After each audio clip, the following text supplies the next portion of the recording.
Welcome to Light the Sky. Been a bit of a hiatus, but a month later, we're ready to close this discography out. Botson, going track by track, album by album, and tonight we have landed, or perhaps are taking off, and we'll never see the band again. I don't know if this is their last album, but Tom did say at the time this was released that this would be some kind of final output. And I do have some other fun quotes from Tom on this one later, so stay tuned for that, and stay tuned as we get through Botson 2013's release, the first Frontiers record we have covered, Live, Laugh, Love from Tom. Thank you for putting this one out. We really, truly appreciate you listening. There's a lot of laughs. And not a lot of love. I'm sorry to say this one probably not going to be going so well, but you love this album. I'm just going to apologize in advance. We're going to have fun with it, though. But, the whole goal of this podcast, what we set out to do was simply to discover more from the greats. And, you spend so much time listening to the debut. We were just talking before the show about how Dark Side just blows away every episode in terms of download and listenership numbers. And it's just you want to find something more. You want to find something deeper and really appreciate the discography, the path that they took, and really feel like you are alongside their journey through the highs and the lows, and sadly it seems that Botson has been dwelling in the lows, I suppose to say, but we'll get through it. 6th episode of this discography and the last one. So as we discuss this album, does this do anything? Does this do anything to reverse the trajectory of this band has been taking, or this artist, I should say? Does this band even belong in the greatest discographies of all time discussion? I don't know. I really think that we might spend more time talking about that rather than this collection of tracks. Is there anything of value to be found here? Was there a point to releasing this? This is why we do this, right? To try to find the hidden gems. Maybe there is. Let's find out. And, I hate to be leading the question so much with this because the answer just seems to be no, no, and no. But let's see if let's see if Alex disagrees. You're up first tonight. What do you think of this collection of tracks? The 13 or 10 or 11 or who even cares? What do you think? Yeah, so I know we've been waiting to do this one for a while, and I shouldn't say waiting, but we've had schedule conflicts and stuff like that, and I've had a lot of time to listen to this, and whenever we did that last show, I still did not listen to this full record, even though I had plenty of time to do so. I don't know if I just heard the first song and was like, okay, I've heard everything I need to hear. There's no point in even going through the rest of them. Or if I was just generally burnt out with Botson and it's just I don't really care anymore. Probably a little mix of both. But I know a couple of these songs are re-recorded from the Corporate America record. One of them sounded like an exact copy. I think actually it is. Now that I'm looking at Wikipedia, it says a remastered version from Corporate America. So it's basically almost like a 1-to-1 copy. I don't know why you would do that, but hey, don't argue with Tom or you're getting the boot. So a big band. Or you're getting the suit. You're getting the boot or the suit. Or the suit. Yeah, so it's funny. I have a couple different versions of this album. I'm sorry, Tom, I don't have the vinyl version, your optimal version. I don't know if that'll matter, but I did find a rip of that on YouTube. If anybody wants to go listen to a compressed version of his vinyl version, I'm sure that'll help your ratings. Alex, you're getting the lawyers are coming to your door. I know, they're watching me here. All my power's about to go out. I forgot about that one.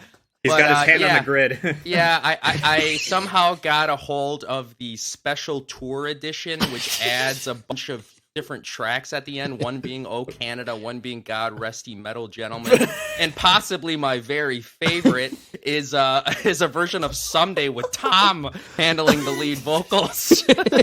Unfortunately, that is not on YouTube. I wonder why. Maybe somebody put it up and then it got taken down mysteriously. But maybe I'll make a video of it and put it back up there for the world to hear again. But, just imagine Tom saying to nobody, "I got this." Yeah, dude. Yeah, yes. But then he doesn't want it up there.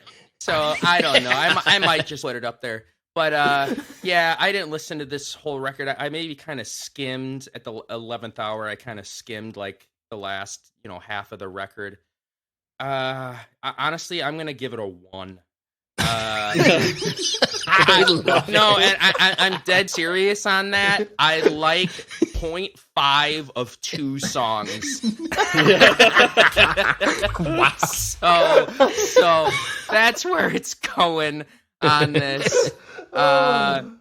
Maybe that's not totally fair. Maybe if I listened to Takiro Mia, I would have loved it. But you got to go to Best Buy. You want that one. But I didn't. Just wish you're walking into Best Buy. I want Live, Laugh, Love by Botson. Yeah, and to be fair... Excuse me, sir. Yeah, and to be fair, I skipped the 2.0 versions because it's like, well, I can't. I mean, it Didn't Mean to Fall in Love is a second version of the... That kind of scared me away from listening to the other 2.0s because I just imagined it was another 1-to-1 copy. But now I'm seeing that they were rearranged and re-recorded for Someone 2.0 and You Gave Up on Love. Who cares? I didn't really care for them on the last record. I can't imagine them jumping up. So yeah, I'm going to give it a 1. It's the drum tones again. It's funny. There's one song on this album that I like. It starts off and I'm like, okay. And then all of a sudden the vocals come off and I'm like laughing. And I'm like, it's just like, so like, man, like again, we talked about this before, but a guy like who seems so ahead of the game with recording techniques and sonics and stuff.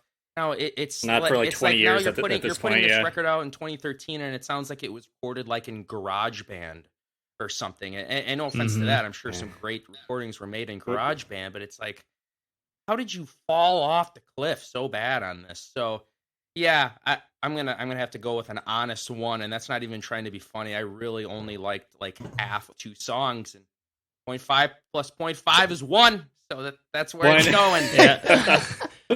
Up next tonight, Chris, what are your thoughts? You enjoying this one a little bit more? No.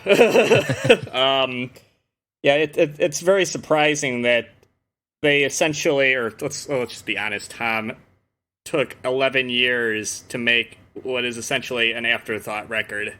I mean, you've got, again, they didn't improve on the sonics of corporate America, which was already pretty awful. I mean, they just kind of dug in and then added that little Frontiers sprinkles on top of it just to drive it even further into your under the skin.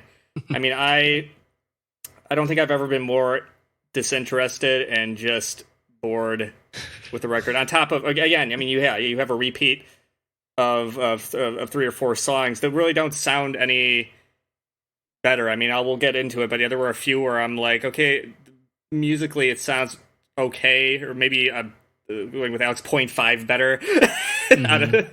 But then all of a sudden there are other elements that come in that bring it back down to like a negative, whatever you want, a negative 10. We'll go with that.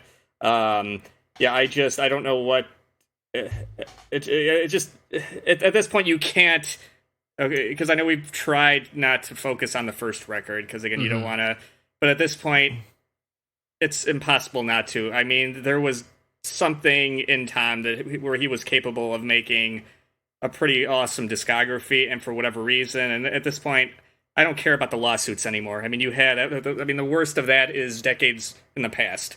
We should be, I mean, if anything, Tom should be at the forefront of recording with what the foundation he laid on. I mean, he was a pioneer at the very beginning. I mean, the first record still sounds great. 40, almost 50 years later, like, how is it possible? Yeah, to not with how great technology has gotten, where you can't better yourself. Yeah, well, I mean, without getting too crazy. I mean, because again, technology can take a lot away. Yeah, you don't want to. But I don't know. Like I said, I just don't understand. What he was going for at this point. I mean, because with a very limited discography, you would think it would be like Tool, where like, okay, you make a record every decade and they're very unique to each other. They're very interesting to listen to. They're very engaging. Why? And I don't know. I'm starting to question just his mental state. I mean, I hate to get into that. I just don't. I don't see the somebody who kind of created this this early masterwork body of work, and then all of a sudden, by album 3, 4, I mean, it's like they're Yeah, they're like a D, C, F level like European hair metal band. I mean, that kind of cool quality. I mean, how is that possible? Usually, you start there, and that's where you remain in that. Yeah. Yeah, you don't. Yeah, I mean, it just without rambling, it's just upsetting. And again, even in the course of this, found myself like just kind of. I mean, I listened to this album once. I mean, I took one for the team, but. I found myself just going back to the first record and listening to it. Like at this point, I just want to feel good. Yeah, I mean, we're getting into the colder season. Like I just want to enjoy that warm kind of, like classic summery feel. I want to hang on to it just a little bit longer, and so I'm going to go back here. Well, what do you got, Chris? Yeah, here. What's your? All right, I'm gonna. Yeah, I think I'm gonna go with a 2, I guess. Yeah, I don't know. I might drop it into the one-ish area eventually, but it was nice hearing Brad's R.I.P. his vocals. I did there were a few. There was 1 or 2 songs on here where at least, I kind of like where it got stuck in my head a little bit. Like I'm not gonna where it's like okay, this time around for whatever reason it. Maybe I'm just being desperate and just kind of just. Grasping onto something that might not be there. I don't know. Sure. Mark, I don't know if you saw it, Mark. Did you see on, I guess they had like this weird Google album review that this album hit a 91%. Did you see that? I didn't. I just saw the low scores on Metacritic. Yeah, there was a thing on when I looked up the album, there was like a Google review score of 91%. I'm like, I did not understand that. I couldn't figure out where if those were just artificially inflated. I don't know. It could be like YouTube where you're always getting thumbs up.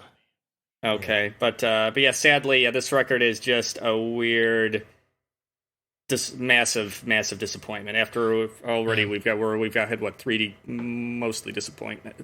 All right, but again, 11 years, and this is a record you released it a year after. Like if you had like the extended version of the previous album, you don't take 11 years to put this out as an original studio recording. Half don't of get it isn't even original, so and we'll be skipping those tracks because there's no need to go over them again.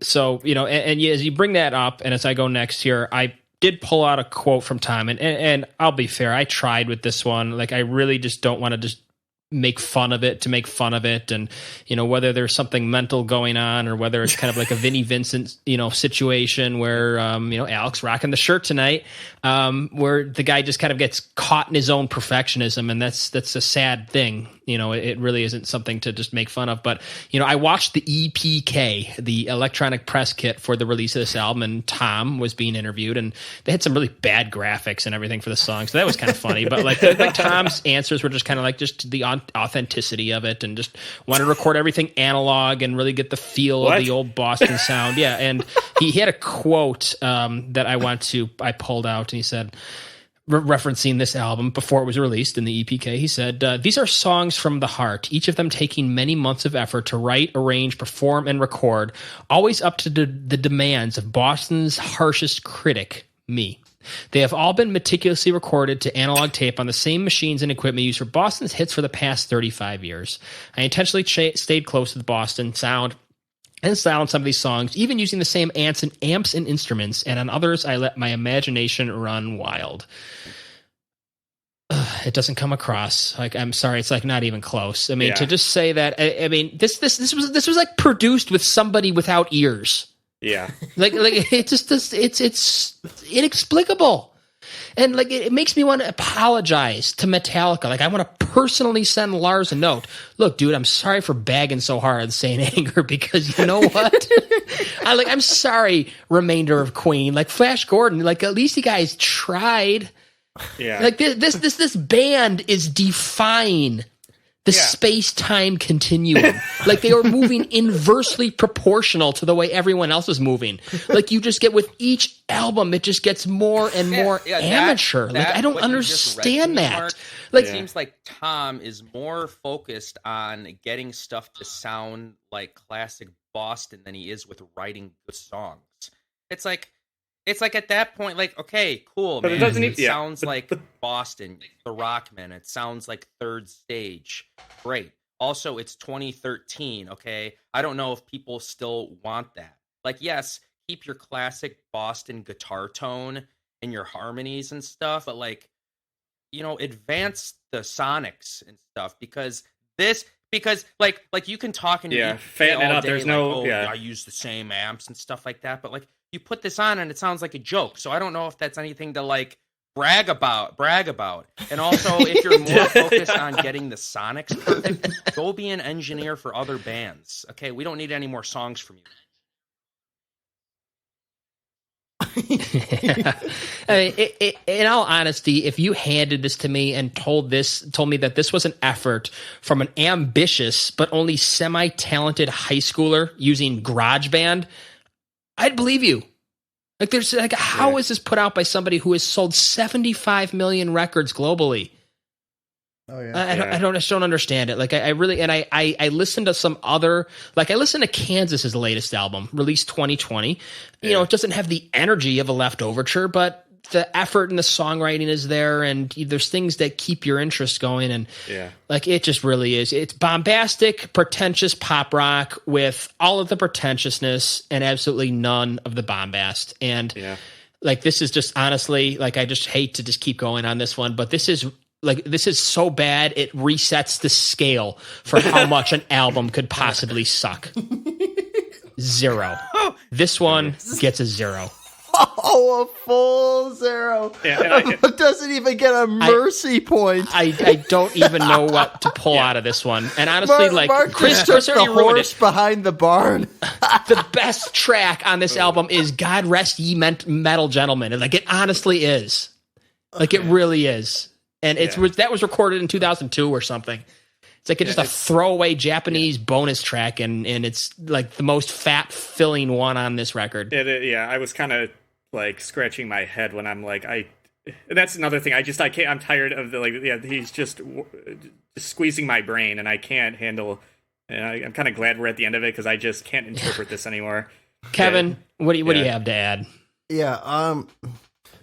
Well, the story that got me at the start of this, Tom rejecting the Vinyl Master and Frontiers, putting it out there anyway. What was there to reject?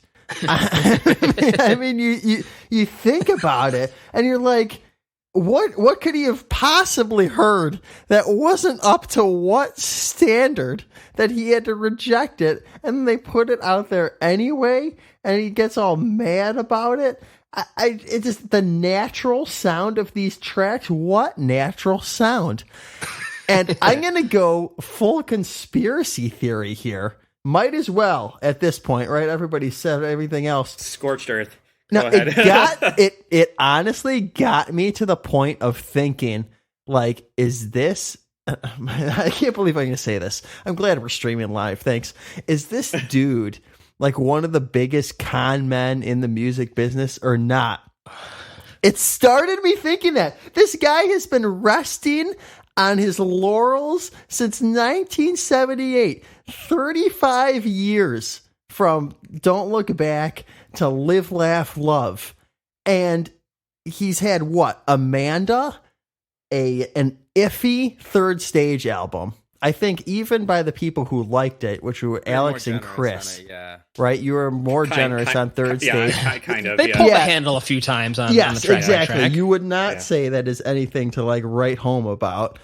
If Walk On, which Mark liked, but you can say that it was a little bit inconsistent. But the songwriting was there. But like, I just feel like, man, I've never seen somebody like tout like, hey, I did that first LP. It's not like he's saying it, but who is listening to this? He just like, could he release a turd and he know people will buy it?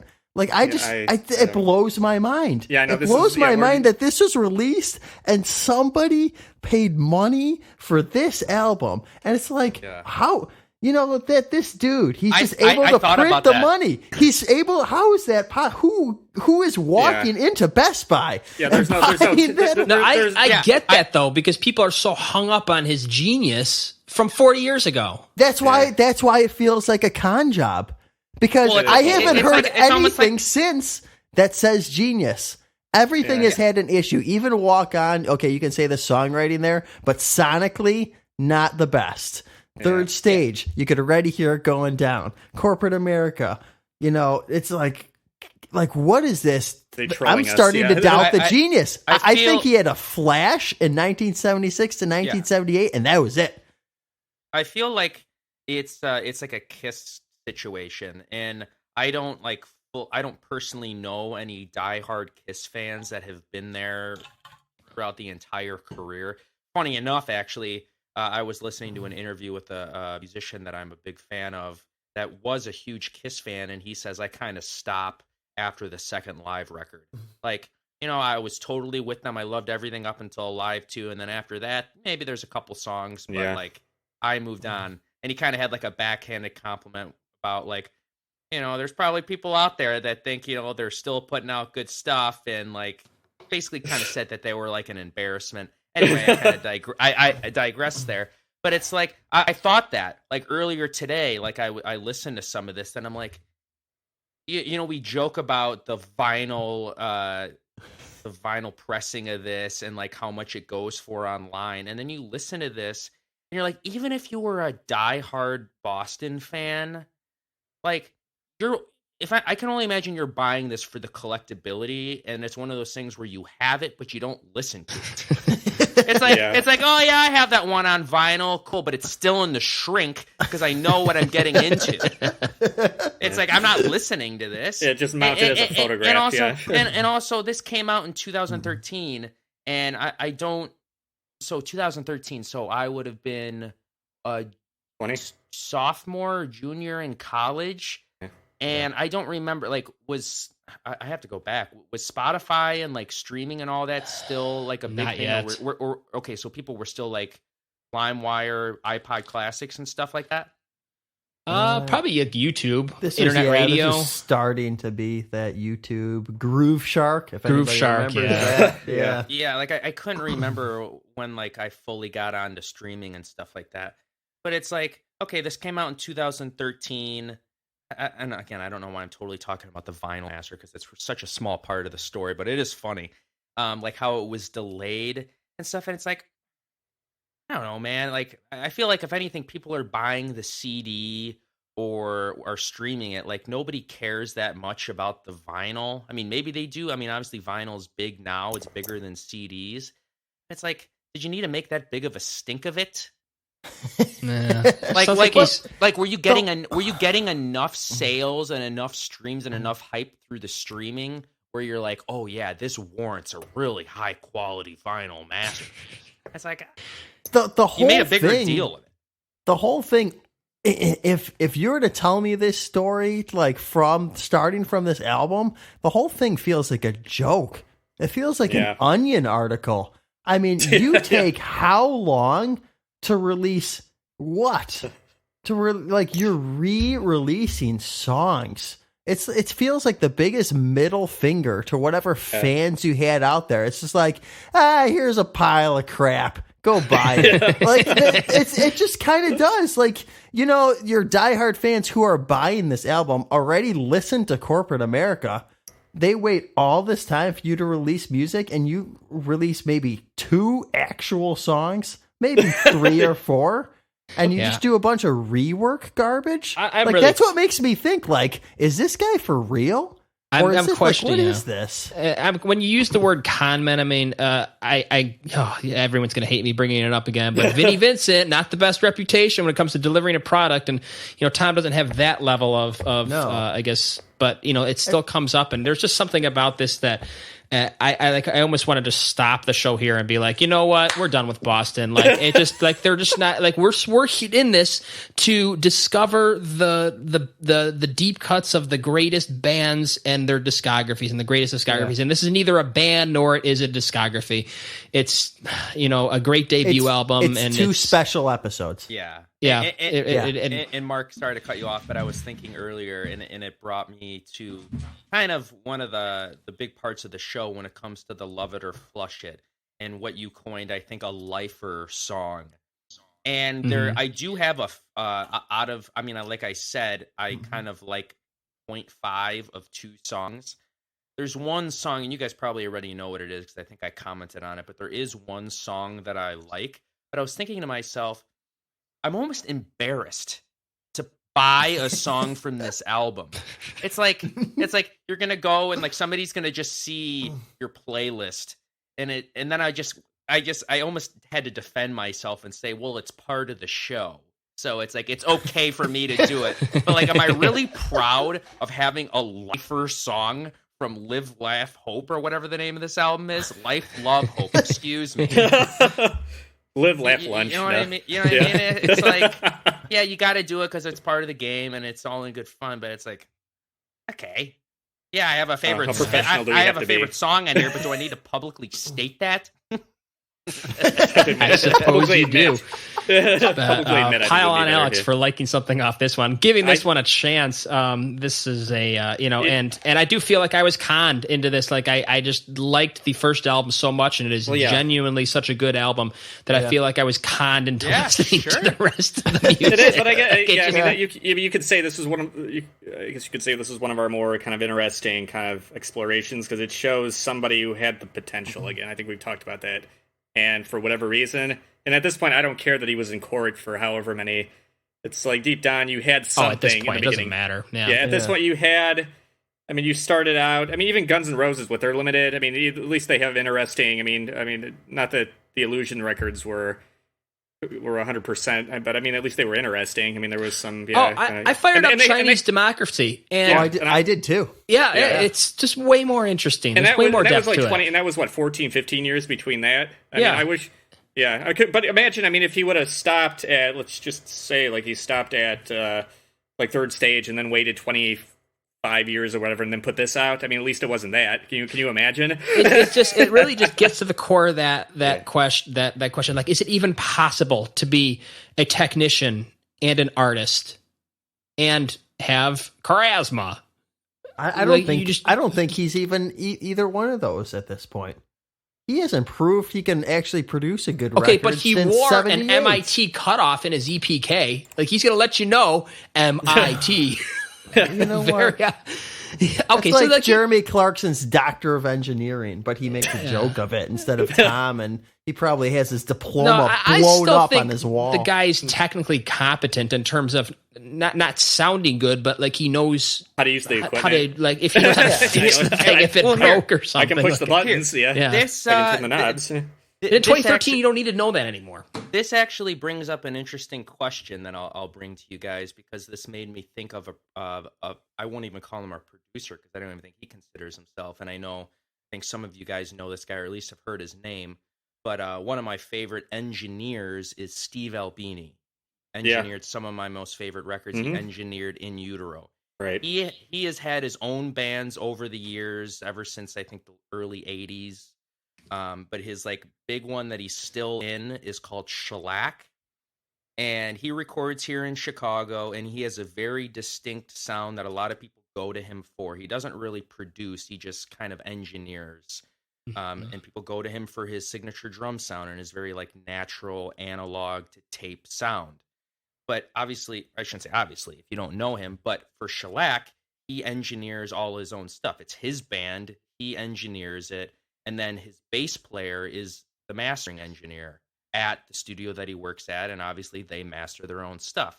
So, I feel like I haven't listened to all their stuff. I'm more of a fan of the earlier stuff, but sonically it's very cool. It's very natural and it sounds great.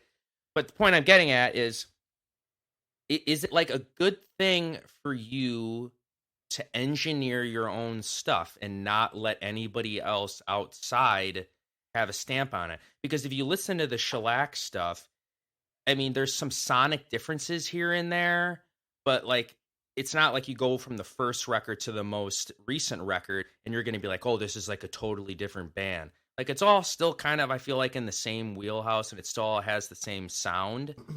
And I wonder if that's like a detriment, if you know what I mean. It's like you're not really allowing somebody else to step in. Like, yes, and say no. Yeah, that's what. There was no people. He was just him saying yes to himself. And I think Steve Albini's like aware enough and cool enough to like not regurgitate old songs and stuff like that. Like he's not going to do that. But he knows that he's good at what he does. He knows people pay him thousands of dollars to record with him. So he wants complete control of his own band. and I respect that. But then I think to myself, well, then all your stuff is gonna kind of sound like what you know and do, and that's great. But also, like, does that hinder stuff? Like, would it be nice to is let? it always going to work? Here's you know what I mean? an example of a band that, in my opinion, that we covered and kind of did pull that off when Metallica hired Rick Rubin for Death Magnetic. You know, it's think what you can have your own opinion on the sonics of it, but it's not well liked. And then on the next record, on Hardwired to Self-Destruct, it was produced by Lars and James. And, there's probably another guy in there, but, they were able to do it. Mm-hmm. So, yeah, but that only works for so long, though. Yeah. I feel like, I don't know, you see plenty of bands. I think, just from my personal experience, Dream Theater is a big offender of this, where it's like, oh yeah, they decided to fire the producers, take control of their own music. They released a couple good albums, and now it's like, dude, get a producer. You're just like, it all sounds the same. Please, somebody needs to step in and challenge you. Say no. Because I guess isn't that part of the artistry then, is to the producer artist relationship? And if you think about like the Cars and how they would sound different based on who was producing their records. And, and that's just part of the artistry, I suppose. And I think a big, or even Def Leppard with Mud. I mean, look how good. I mean, that was a positive. Yeah, but I think they got stuck in that sound. But it sounded, but again, it sounded pretty damn good for he didn't do Adrenalize, did he? Did Mutt do Adrenalize or no? Executive producer, so I don't think he was that involved. Okay, all right. But anyway, but I mean, that was something where we're like, okay, that relationship worked very successfully for I think another more than one or two records. Yeah. One thing I probably should have mentioned with the whole, and I shouldn't speak from because I don't know him, but I feel like Steve I know this. He's not like a corporate guy. No, and almost like to his detriment. Like, he doesn't take points on records, and he feels like he's like an hourly worker almost. Like, I want to be charged for my time, and I don't feel like I should be taking points off of a record that I did 30 years ago. So, in a way, I imagine he probably doesn't think Shellac is ever going to be a huge band. Like, this is something that, he's an engineer first. This is his side project hobby that he's going to do. He's going to play a couple shows a year. They're going to do great. So, yeah, I'm not trying to have a number one hit. So I want to be in complete control of what I do. And at this point, this is like my own thing. And, I could probably go to somebody else and they can make it sound huge and, get us better ratings and stuff like that. But, like, that's not what I'm into. So I'd rather be in complete control. And then at the end of the day, I could say I did everything the way I wanted to. So I think it all kind of comes down to that. Well, I disagree with that guy, just in the sense that, like, I am a professional producer, but not in music. But, I'm not paid. Like, I'm paid to come up with big ideas, and putting an hourly rate on that is it is unfair. I think Alex was saying he's more of an engineer. He is. He doesn't produce. Okay. Like, I don't think. Like, maybe he'll have a slight idea, but really all he does is kind of set up the mics, and people go to him for the way he captures a live band. That's kind of been his MO forever. I mean, isn't when I read that Tom quote, and groan again because the comparison is coming, but like when Tom talks about, I'm just giving the fans what they love, and it's that classic Boston rockman. I'm geeking out, and I'm recording it on the old Boston equipment that I used to use 35 years ago, and blah blah blah. And like, doesn't that sound like a certain Vinnie Vincent who just like, I'm going to give the fans what they want, shredding, and I'm going to bring out the V, and we're going to do like the whole Creatures of the Night thing. Like, it's strange similarities of these perfectionisms and these, and I don't know, like it's interesting too. Like, I was looking at Steve Albini and his kind of his early career. Dude is a journalism major from Northwestern University, which is, not a slouch university, maybe not MIT level, but like it still is a pretty elite level of intelligence to be able to do that. So, he was able to apparently do. I'm not that familiar with his work, but you know, it's a last point on this discussion. Kevin, you still need to give this a score, don't you? I do. I need to give this a score. Lost where but we this discussion We're is waffling here. We don't want to get to the tracks. It's way too interesting. But wouldn't you say that when bands get too big and start calling all the shots and producing themselves, when has that ever resulted in their best work? I can't think of almost any time. Bands, no. Rappers, yes. Okay, maybe rappers. Okay, but I'm like, in so many bands, it's to the point where like, oh, what's their best work? Their best work is when their label sometimes had to shove a producer in their face and say you're working with them, or there was conflict within the band and the producer, or that there's something going on, and maybe it's because it's the early work. But I just feel like when these people get too big, sometimes they think that they think, well, look at all the success we've made. Well, we can do it ourselves, and then it turns out like, oh wait, no. Maybe they never see it. Some people. I mean, you have some bands. Some people will never see it either because they, you know, at a certain point, people will buy anything they turn out. Boston, perhaps. Yeah. Like I don't know, but I can't imagine this got any certifications past. No, I'm impressed though with the number of streams that this rang up on Spotify. Some of these songs, 7-figure stream numbers. Are you kidding me? All right, my score. I don't even know. This can't get a full point from me. I can't even remember. Just a line, just like a dash. Like a little, I'm gonna go 0.5 for the fact that something was produced in the first place. Like a copy was set out on the shelf at Best Buy. I suppose that deserves half a point. Yeah, Mark. I think I'm gonna drop mine to a 1.5. I haven't even gotten into the music, and he's flying downward. It's funny. I'm just looking at the songs, and just none of them, except for one, has resonated. Like where I'm just trying to remember, and they just totally like. And most of my notes are negative, so this should be fun. Yeah, like I said, it's resetting scales. Like I can't even imagine. Like there's nothing comparable to this at all. Yeah. I think like even Saint Anger is just. Well, way it had better. a story behind. At least with Saint Anger, I mean, you see what was going on. You know, it was a disaster behind the scenes. Here, there's nothing. There's no excuse. Yeah, there's no turmoil. Mm-hmm. You don't have 3 or 4 people at each other's throats. You have one guy who's just in his own little bubble. Frontiers came along with their bag of money, and Tom loves his money because he's trying to save the world by building he's trying to a PVC free toilet that he is eternally working on because God forbid PVC is existing. But anyway, let's get to heaven on earth, I suppose. Do we have to? I suppose we do. This is those aliens from Space Jam. Do we have to? I don't know where to start any of these. Doesn't matter. I'm just press start. Just close your eyes and just. Mark, give me control. Give me control. Oh, all right. Here we go. I forgot. It's been a month since we've done this. Anybody else got anything to say about this one? Besides it stinks. Here you go. You got control. Oh, yes. Heaven on Earth starting at 3.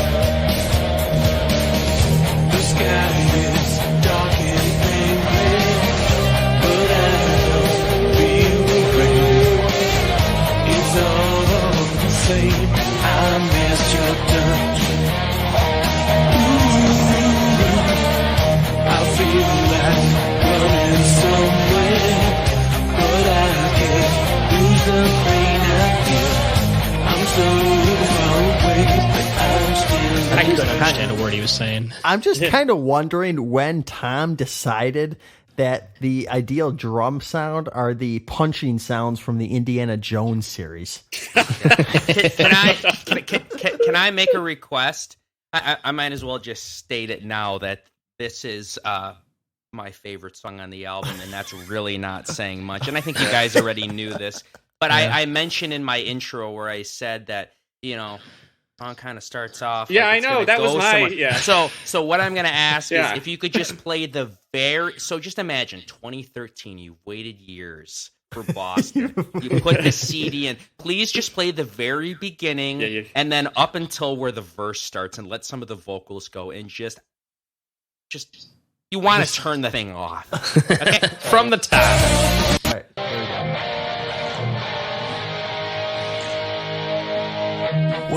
Yeah, I did. Like I start laughing. It's such a talk about just like The chorus, 5 in my seconds. opinion, the chorus, in my opinion, I said it before. It sounds like a Def Leppard chorus, Yeah. and that wins for me. Like I really do like the chorus on it, but sounds like that's the highlight of the whole album. You know, I gotta can't. ask a question. Lead vocals, David Victor with Louis St. August. The guy is just trotting out Okay, singers. I don't can't- understand a with Another- too. That's not like and. Like what's going on when it's a with? Is this like the movie producer thing where there's a difference between the ampersand and the and? Like, how is David Victor being propped up physically by St. August? it's Tom, not- you got Tom on the backing vocals too. Yeah, so yeah, maybe they're all up into the mic. They're not good enough separate, so you need to bring. Oh, I don't even. You know, it's funny. I can't. Could tell anybody tell a difference between the two singers? No, I honestly can't. Is it the production that's gotten to me, or or can these people just not sing? Is it just like I just can't? I can't tell. I can't tell at this point. Is it? I'm sorry. It's a fair question. Yeah, This I agree with Alex that this is this song that gives you a little bit of hope in the first 5 seconds and then just pulls the rug out from We under got your the feet. hope of life, love, hope. Oh, already. it's like Hope it's already is out. cracked your head open in the first 10 seconds. But the like, and honestly, like there's stuff that like I it's such a challenge to listen to this, and I don't know if you know if it's worth accepting the challenge, but to kind of like think about how this could sound good. Like if it wasn't sounding so bad, like how would this sound in the context of 1978? And how would this sound with a real drummer? And how would this sound with a real producer? And how would this sound with more energy? And you're just like, well, the song is on this one track. Maybe the chorus could be a nice hook. Well, at least here it had a foundation, but again, it's just the execution is not.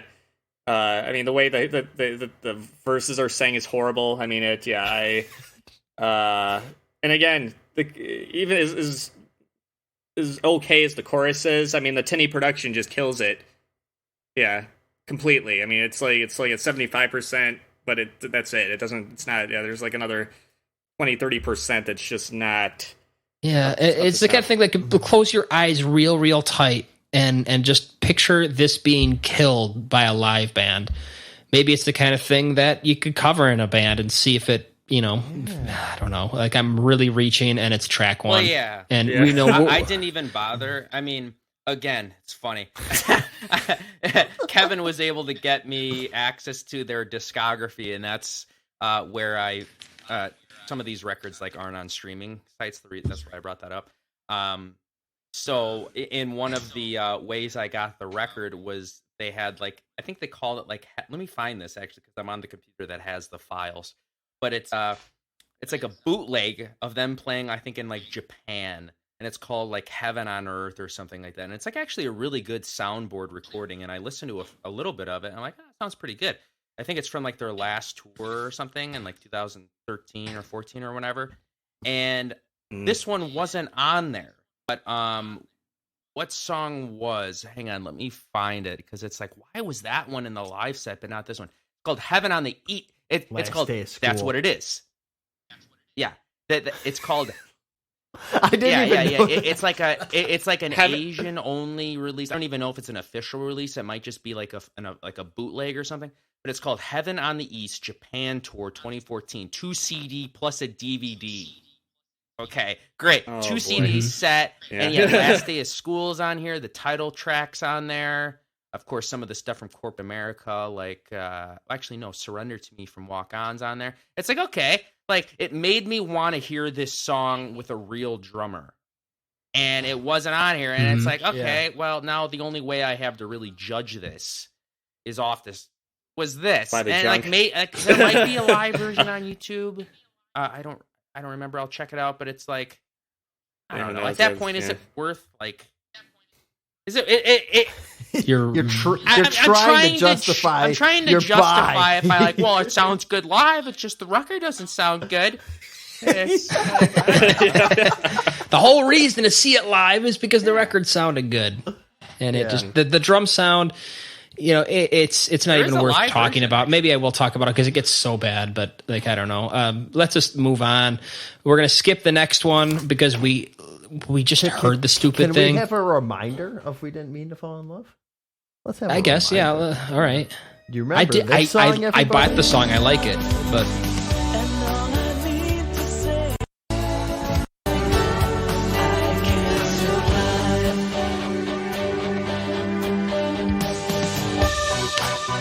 Here we go.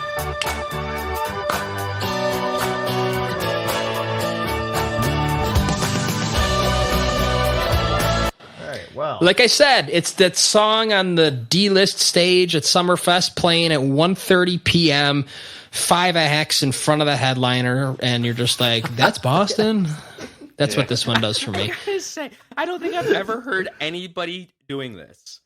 Taking a song, literally a 1-to-1 copy, putting it on your next record and saying that it was remastered, but you picked one song, and I don't even think it was the big song off the last album. Like, you didn't remix it, you didn't big song, rearrange yeah. it. I know you did that for a couple other songs later on, but it's like a 1-to-1 copy, and maybe you boosted the levels a little bit to match the rest of the record.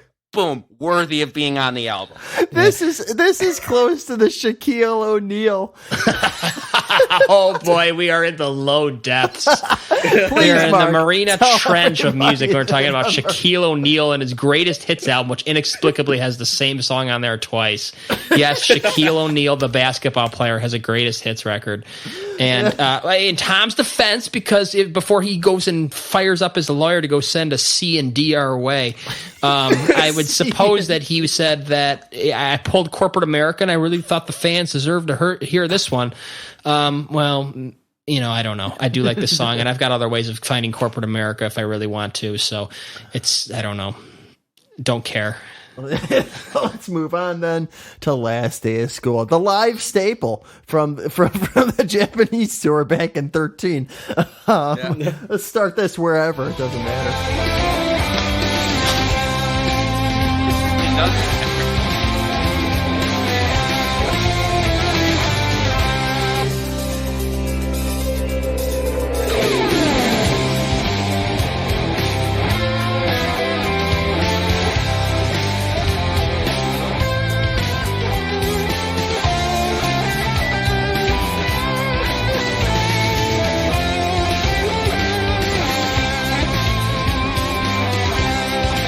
That's all Chris did. Chris puts the cut on that one. Chris is pulling So this the is- plug. Christmas song. Yeah, so I this love is my- hearing the 5-string bass in there, dropping it down to the low note. Thank you, Tom. Yeah, too bad it was wasted. So anyway, so where Alice Cooper saying about being done with school and being out, only Tom could write an instrumental about the act of still being in school the last day. We're not even out yet. We're still stuck. It's What? 11 What? a.m. and you still got 4 or 5 Why hours. is the song And he- called that? I'd like to it think- sounds At least- like a Christmas song, like I'm walking I into would freaking like- Macy's or something. It's like that does not represent Stupid that does ad. not represent the start of summer at all. I would like to think that he actually had lyrics written for this, and his wife pulled him aside and told him you gotta This cut is the him one where he out. finally got told no. This is it, man. You can't sing about the last day of school. Just make this an instrumental. Hey, Kevin, Please. no recess or last day of school? Oh man, The Nirvana song. yeah, that I remember trashing that song quite a bit. this is worse. Yeah, I gotta say, yeah, this is definitely worse. This guy goes You out can of just his see way. Santa in a suit. He goes out of his way to pick out the very worst drum samples that he can find. He really does. Let's pull up the beginning of this one. Just let's hear this right from the top. Here we go. Like, did you hear that? Like, what is up with that stupid little snare intro? Like, what? Like, what is? There I am. Getting Hopefully. his Michelle Branch on right there. Like, yeah, and it's just an embarrassing Yeah, Tom intro, got me. like to that line there. But it's just that those are the snare sounds that come What's with going on? like the free maybe it's plugin been Tom messing or with my something. internet. Like it's like Yeah. the first thing. It's like the default set. It sounds like the general MIDI. Yeah, it like why is it there? And it's just it's bad. It's bad. I feel like I'm gonna be Right. seeing Tom in a cameo on a Christmas Lifetime movie, playing this, smiling, his little smile in the corner. Like, And if this song was going anywhere, it didn't get a chance to because it just ended. Like it just Yeah. Who puts a 2-minute guitar instrumental in the 3 spot? Yeah, that's like I know, like that's pretty lame. I know, like yeah. album order is the least of this Yeah. album's worries, track order, but oh boy, like I thought like it's, I don't know, this pomp rock is just embarrassing. It's that's drum sounds like this. I can't get over that intro.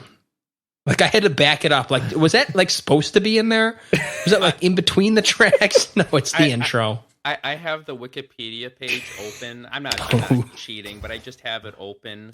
And there's one section called style, and it's a review. It's a review. It's a review of the album. The guy's name is Matt Wardlaw of Ultimate Classic Rock. Says Life, Love, and Hope carries remnants of those early days in its sound. Has he ever changed the sound since 1978? Okay, what kind of original thought is that? Of course it does, because he can't do anything else. Yeah, and I would argue that he hasn't changed anything since 1986, and It provides a vintage moment on an album that otherwise contains quite a bit of exploration, both musically and sonically. Something that I've come to expect. How much did that guy from Schultz. get paid? As Tom's sliding over a briefcase filled with all that debut money. I honestly like. Yeah. I want to hear from those kinds of opinions because I want to know what I'm missing. yeah. Tell me, what's your favorite song on this album? Write to us. Yeah, Write like to the us, sky. tweet to us. Yeah. Or mail. It's, we're here. We're here. We can be contacted. Like I don't know what What this song were you adds to the disappointed conversation they at didn't all. play on tour? Give me one that when you put on Boston, you are in the mood for Boston. You don't go to the debut. You don't go to Don't Look Back. You don't even go to Third Stage. Which song do you pull out when you're in the mood for some life, love, and Last day of school. Yeah. Like it's like 4th-rate Kansas. 15 or 50 years after Kansas was doing this stuff. You know, I have to say, does anybody have this video stopped in the sync tube right now? Right? And it's got the more videos up. I don't know if they're the same for everybody else's is for me with the more videos. Yeah, I do. You see that one in the middle that says Boston Living for You, and it's got the guitar over the water. Interesting You see question. that? thrown- Oh yeah. No. Yeah. It looks as if it's a nuke. Yeah, it does. I'm just It putting that absolutely out there. does. It totally does Which look might like be a little mushroom foreshadowing. cloud. Who's to say? Pretty fitting. Here's an interesting question from the chat. The biggest sine curve band ever. The best is furthest away from their worst. Yeah. This has got to be up there. Yeah. Yeah, I mean, it's, Metallica, I think people would say Saint Anger to like, Justice or something.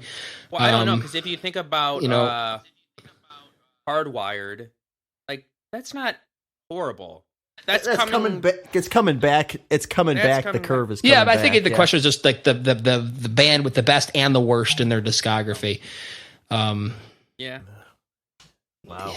Yeah, I don't know anybody who put out something that sounds like a high school demo, to be honest. Like, I really don't. Like, unless maybe like Lulu Oh, yeah, I forgot about that might be. You might be able to argue Queensryche with that joke of an album Jeff Tate put out that one time. But Which one? Even I don't know. that has more. Here in the think Now Frontier or something? No, there was that one that dedicated to chaos, and then he co-opted the name and just like put out this album with a big FU on the front of it. Really? So, yeah. It's kind of an interesting story. But I think that still had more merit than this. Yeah. I mean, he was at least putting songs out that were new, as opposed to this. So it sounded better than this, even too, believe it or not. Bands that just like had the opportunity to be bad.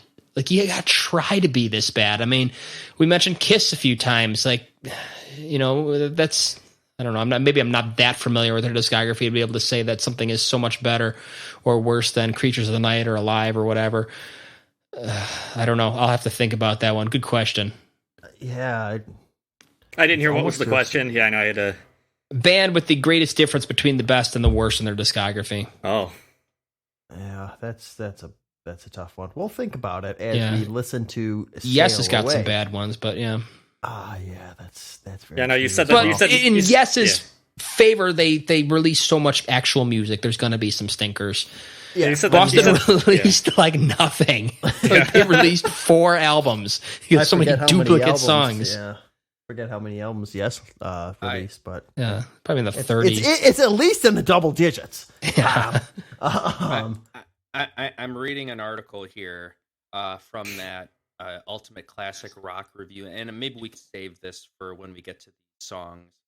But it says the question is.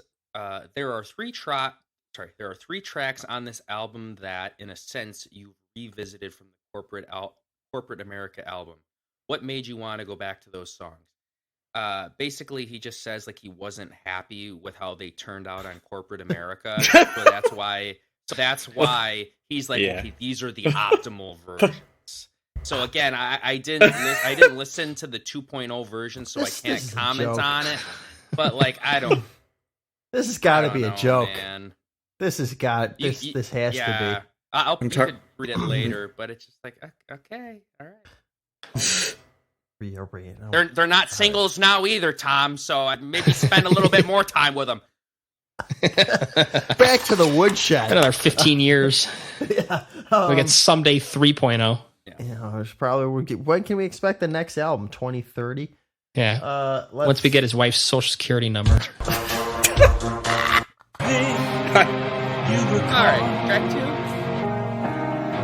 Track 4. Oh, sorry. I don't even know where we're at. Can you feel anything after all? And everyone is telling me this is just the way it's meant to be. You're living in a world of fantasy.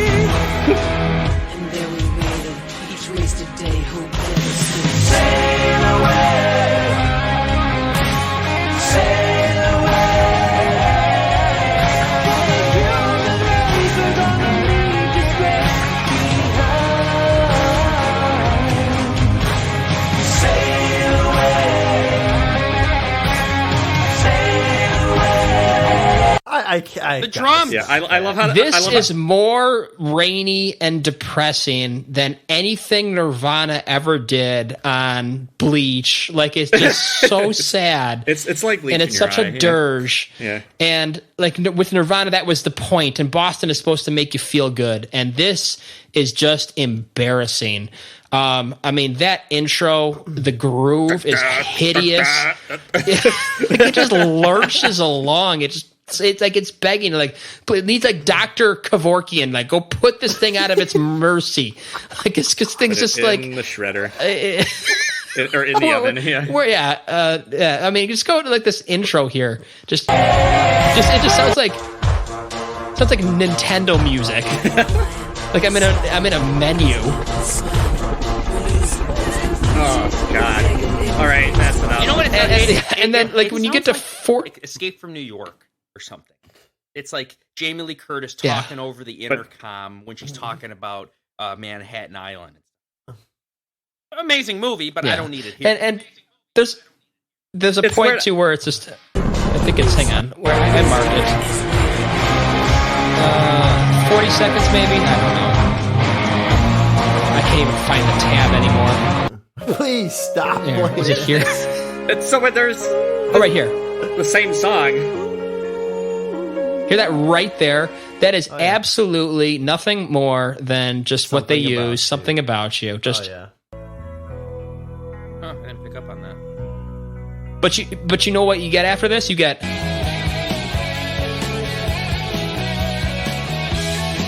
You get good music. And then you don't. This is. It keeps me thinking. Like, I'm sorry. I keep going back to the conspiracy. Like, is he trying to see how bad he can make it before somebody says something? I think he's that kind of guy, and just like it's not. I don't want to take a shot at him for his like personal or political views or whatever, but he seems like he's left the realm of reality on some things. Yeah.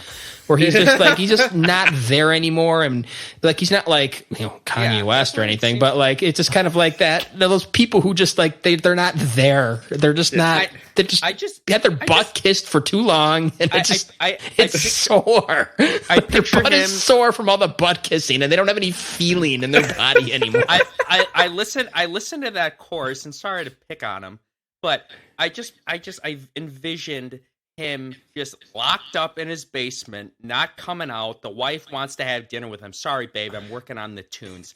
He's hopping off the desk onto the drums in the corner of the basement with the tank top and the knee brace on. The MIT tank top. Yeah, MIT tank top with the big knee brace on. And because of his some kind of physical limitations with the knee, that's the kind of drum take you're going to get. Well, Tom, hire somebody else, okay? Where's Curly Smith or whatever? Some proper drumming could have maybe breathed some potential into this song. But what was that drum? This pulsating gets to this big. You want this soaring chorus? Boom, boom, boom. He's got to take a break because he's cramping up. The thing is, it's just a long line. If Tom, wherever he lives in Boston, in some mansion or apartment or whatever, like if he put out a casting call for I want somebody to drum on the next Boston album, the line would go around the block. Yeah. There's no But excuse. You get somebody else's son in there. You know what's the problem is Tom's probably heading down to the Boston City Hall to have Like This Guy podcast banned from entering the city. Yeah, He's spending too much time doing stuff like that and not enough time actually putting together the tunes. No, it almost feels like he put the time in. He just, I don't know. Did he put the time into this? I feel bad for Brad Delp. The guy is in the ground and he still can't have peace because he's getting dragged in for sail away. That is him here. I don't know. I don't even know what care, I gotta say, Stepping with the dark humor. There we go. I like it. I do have to say, there was, I don't know if it was this song or what, because again, I didn't listen to the whole album, but there was definitely some performances from Brad where it's like, okay, this isn't all Tom. Even Brad's losing it a little bit. Well, I feel like never mind. We've always debated that into whether or not Brad could have done more, or Tom was just too busy just fiddling with knobs and didn't really know how to get a good take out of his vocalist, like a producer would. Tuning his gong. I mean, I don't even care. Like, there's a point at 2:30 in this track where it's like there's a misquantized hi hat, like it's just like kind of funky, and it's like you can't even do that. Like you can't even like Apple A Q or something like. I don't even know. Like it's wait, it was recorded all analog, don't you know? Oh yeah, all analog except for the dog poop drums. Like how could you even possibly get those sounds analog out of a drum set? Show me that drum set. Show me a picture of that kit, Tom. I want to see what that kit. He probably built it himself. And he just thinks that people want the Boston sound, but the Boston sound is just some snappy, crisp drums that are perfectly balanced in the mix. Yeah. I mean, how much butt did the drums kick on the debut? They're very good. Yeah, it sound perfect. No problems whatsoever. Let's keep going. Yeah. The title track, Tommy DiCarlo. Oh, the impetus for this, I saw him live and wanted to check out the Boston discography. Thanks, Tommy. A waste of money at the Lake in the Hills Fest. The whole $5 I spent on that one. Saw the guy live. Turns out he's on like 3 songs. Yeah, you know what he was playing? He's playing Smokin', and he was playing Something About You. He wasn't playing Live, Laugh, Love, that's for sure. The fans would have just fell asleep. Left. Go smoke my weed somewhere else. All right. Any requests on time? No. No? Mark's leaving I don't. already.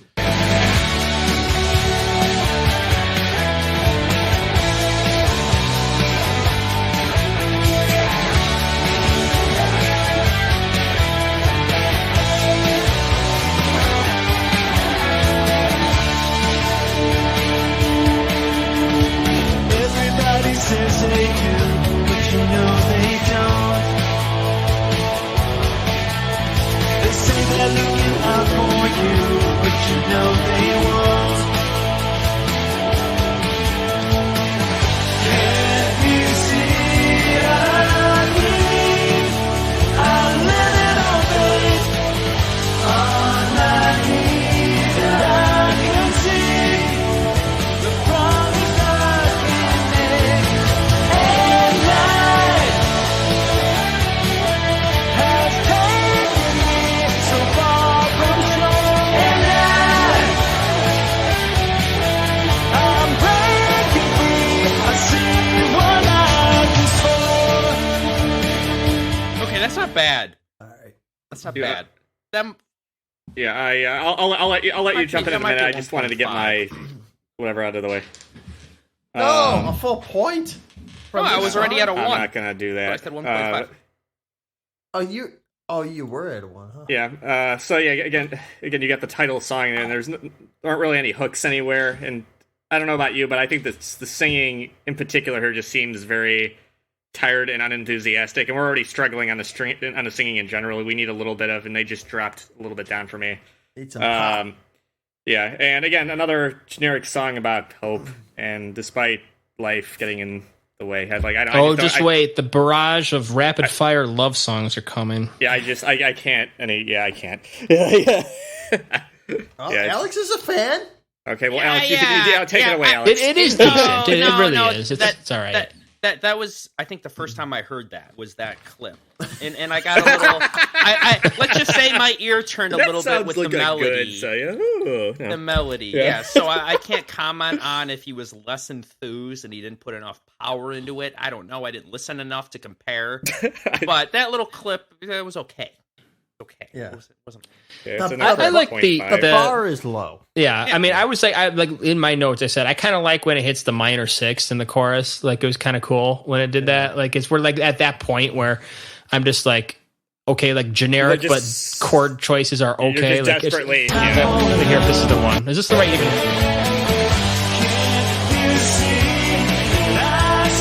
it kind of reminds me of Surrender. Surrender off to of, me, exactly. Yeah, Surrender to Me. And again, like close your eyes real tight and just imagine very, very hard that a real drummer is crushing this. I mean,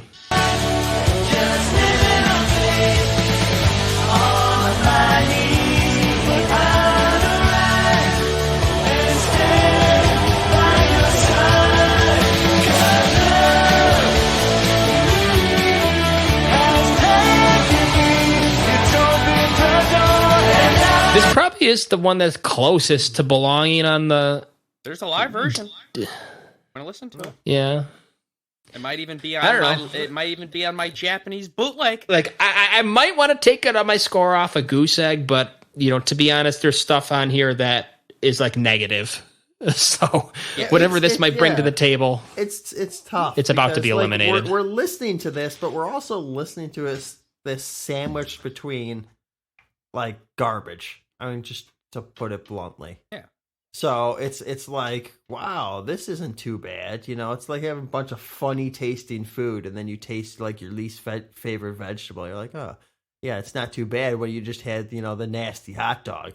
So of course, it's not going to be like, oh yeah, that's okay. So in the context of greatest discographies of all time, I don't know. No. This probably rates near the this lowest. would perk my ears if I were at the record label and I got a demo tape. That's Yeah, what's a the demo. best to be said about it.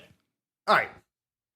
After you've lived, loved, and hoped, if you were in love, new singer. We haven't had The consistent revolving singer. door of singers is just There's- funny. In fact, yes, not a single time on this album we have back-to-back songs with the same singer. Can't wait for Love Got Away featuring Tom himself. But we're still a couple tracks away. If You Are in Love, starting Wherever You Want. Oh, perfect.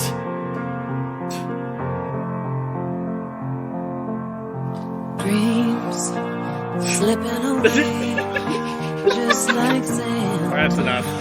Why? Like words you'll never say. It's so wrong, but feels so right. And now, lost in a dream, I sail on your sea. Somehow, in my fantasy, I be intent. Couldn't fool around, couldn't have a doubt.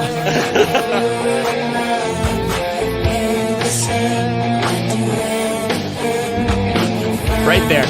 Let's stop right there. Those are the worst snare sounds I've ever heard in my life. Honestly, like the guy's worth 150 tickets and he can't buy a decent drum plugin for $1.99.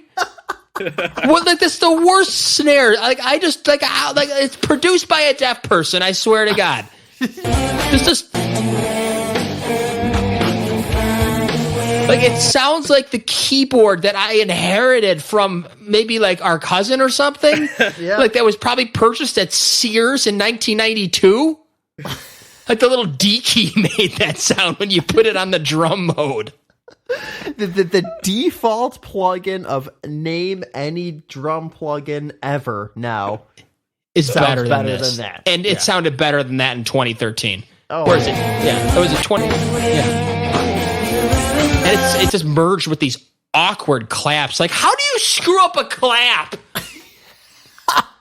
I don't think I've ever hated Can't a even vocal get the clap performance track. more than I do here. The vocals are just so and, in your I'm guessing ear. this singer's probably Is this Yeah, a Kimberly it's- Dom or whatever from the last record? yeah. You've got somebody who's probably older than should be singing a song like this. I mean, this sounds like something that should be sung by like an early 20s kind of. Yeah, that's not me being misogynistic or whatever. I'm just saying it. This song has no legs to stand on. Yeah, it's just it sounds terrible. Yeah, the concept is horrible if there is even one. I mean, yeah, like I'm out of love. Yeah, there's my I'm out of patience. my love has turned to bile. Yeah, The vocal sound is uncomfortably close too. You notice that? It sounds like it's trying to drill right into my brain. Yeah. Like back off and give me some space.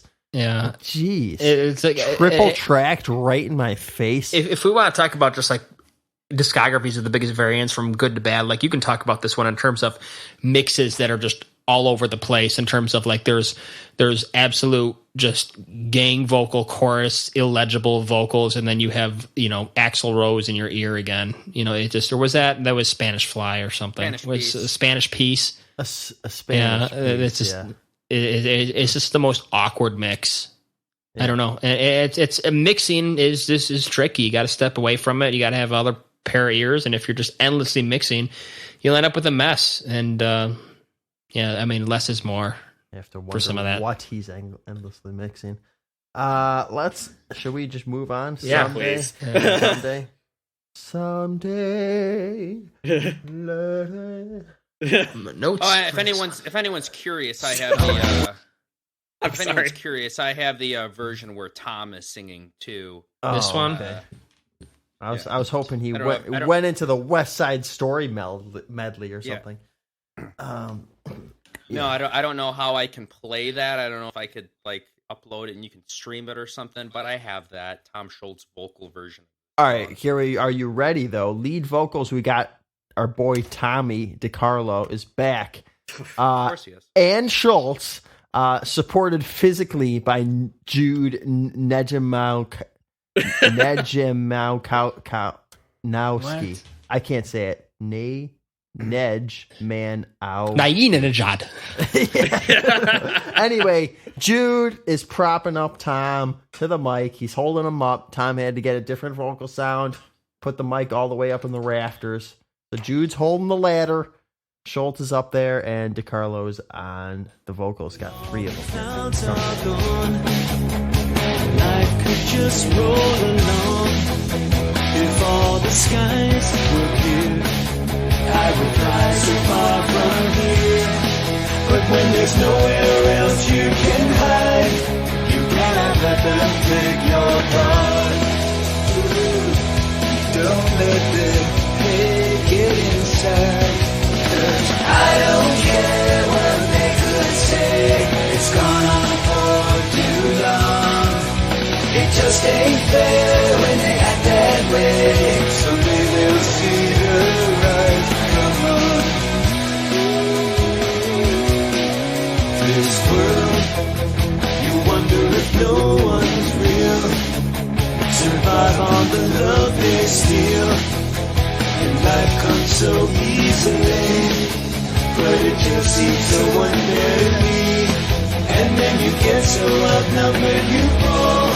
Well, maybe you just... This sounds like a song, like a okay, I know, another demo without a lead singer. Like it's waiting for the lead singer to come in and lay down the track. And this is just the guide vocal. It really is mysterious. And I just had to point out on this one, you know, if the drums weren't bad enough sonically, I think at 2:30 here, this must be one of the worst drum fills I have ever heard. And when you're programming it, it's just pathetic. 2:30 here. Yeah. Was it here?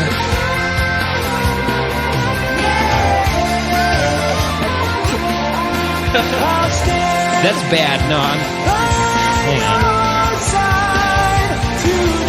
Might be here. What was that? What on earth was that Carnegie Hall nonsense? Yeah, the Got the tempo timestamp is wrong. very Sorry. weird, too.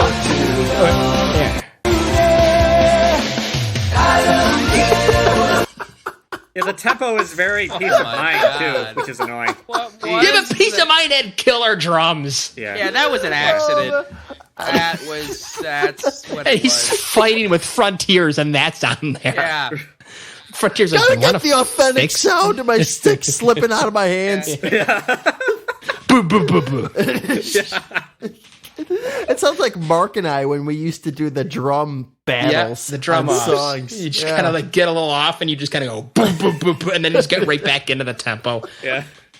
You get this is a con job. This has got to be a con job. I'm telling you, I won't accept anything else.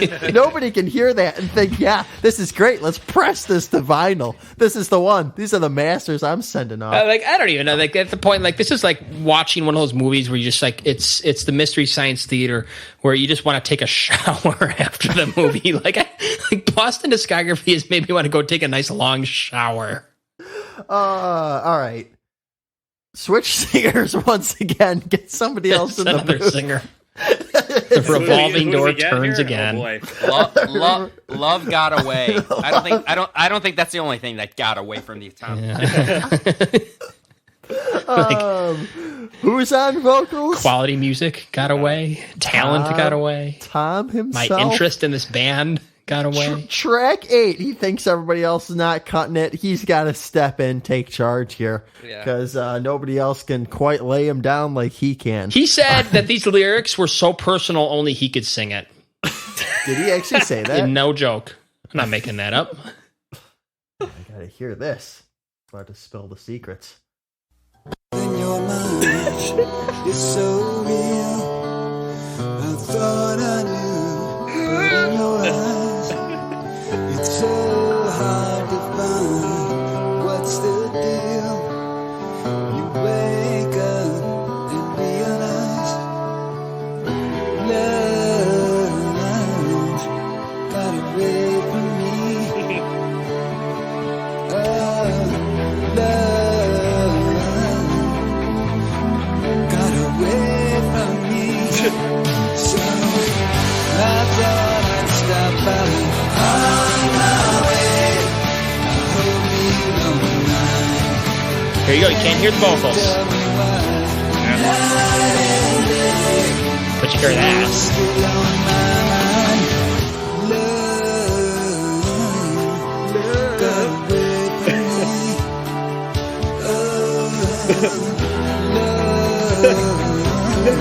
right, you know what that reminds me of? It took me a while to find out exactly what that was from. Like South but, Park a little bit when they do no, songs it on sounds there. like this right here. Let's pull up. Oh, good song.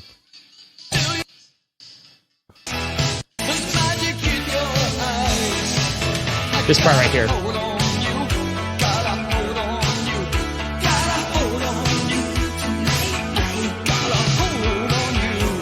Yeah, that's just It sounds a little bit. infinitely better. But that's, I guess, where you got that idea You from. gotta love the.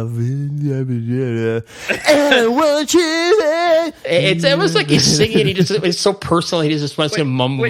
I have a question. Were the backup vocals? Is it like that on the regular like studio version, not the YouTube? Like where the backup vocals are more out front than than Tom? I mean, or was that? I mean, what was that? That was really. Alex, I'm sure you Yeah, he's comparing the three dissected versions. the studio version. Tell us about the background vocal mix. Love got away. How is Gary Peel or Pihl? How was he like mixed between the versions? I'm sorry. I was a little distracted here. Is there another version of this song? No, I was trying because I'm just noticing it. Chris is blown away by how badly mixed the background vocals are compared to the lead vocals. Like the lead vocals are muffled, like they're singing in between a pillow and the microphone, and then you get these crystal clear in your face gang vocal back. It's just Tom's not just conning us he was anymore. wondering He is trolling us at this point. He was wondering if perhaps the vinyl edition was better, maybe sure. Okay, I got the you, special I got you. Japanese release. You know, I don't know. Yeah. You know what? They actually played this one live. No, they didn't. I'm sorry. I was looking at the wrong track listing. Oh, don't Maybe get my they hopes did. up, no. No, it looks like the only songs they played on this tour from this album was Last Day of School and the title track.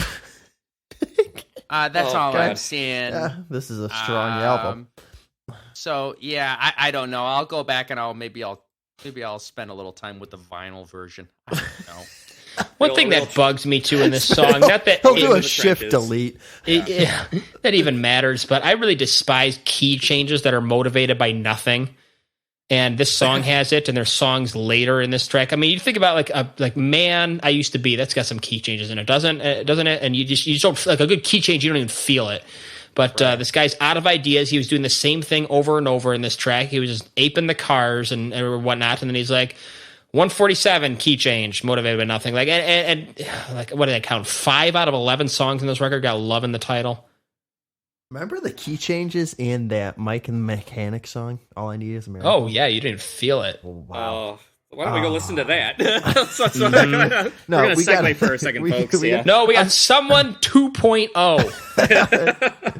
Isn't there like a Justin Bieber album that's similar to? It's got a 2.0 in it.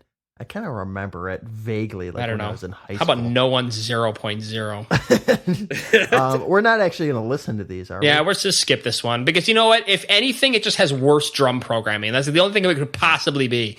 I Is mean, just we isn't the need next to- one you gave up on Love? Isn't that the same one too? 2.0, 2.0, yeah. Yeah, the weird You thing gave with up that- on Love is different though. They got those big stupid gang vocals to open it up. Can we just hear the intro of that? Sure, yeah, why not? You gave up. We're skipping someone. We've heard it. We don't care. The vocals Didn't care the on this first next time. one are a little distracting. I don't know why they just emphasize each individual singer on this version. We heard this off Corporate America.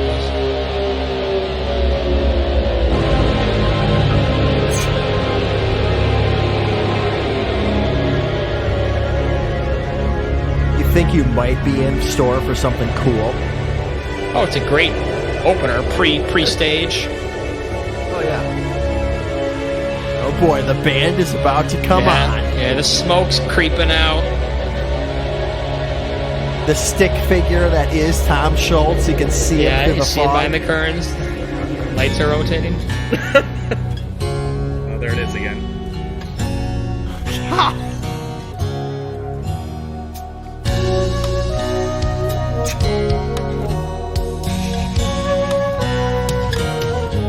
Is this Kimberly Dom on flute? Say love is all you We heard this before. It sucks the first time. Yeah. Go from that to that. I've never seen like a black hole cannot suck out the energy faster than this song. This band defies the space-time continuum. So many. Einstein would be baffled by this band. Put this one in front of there's him. your one statement, Why does yeah, Boston perfect, yeah. suck? He couldn't figure it out. Moving retroactively in terms of what's good, what's possible, what's realistic. But wait, everybody, after you got through with that utter disappointment, you have your Best Buy bonus track. I did listen to this one. I'm going to do the Alex and listen to it on the show. This one, any good? Someone tell me. Let's play it. Or are we on that already? He Oh, doesn't no. even know where we are. Oh, yeah. Brad. Oh, wait. Yeah. Wait, play that for a second. What was that? What? Did you play the beginning of Te Quiero Mio there for a second? Yeah, it looks like it. This is off Walk On, isn't it? Yeah. Yeah, what is this song? Wait, Oh, no. No, is this the opening of this whole thing? No. What is this? Don't tell me this is like the This song sounds. with like Spanish vocals on it. Is this Heaven on Earth instead? Like, what is this song? This is off Walk On. It has to be. You think you're so unfair. And Oh, you yeah. know. It's that song. What song was that? I don't know. Oh, man. I don't care anymore. No, It's not wasn't that Corporate America. No, is isn't it Surrender to Me? I had a good time. I had a good time off Corporate Oh, America. that's what it is. That's Yeah. what it is. I had a good time. That's You what want to do is. it again? Yeah. Well, we're doing it again, apparently. took him a little bit, but he decided to say yes. So Can we where just are hear what now? this sounds like a spin?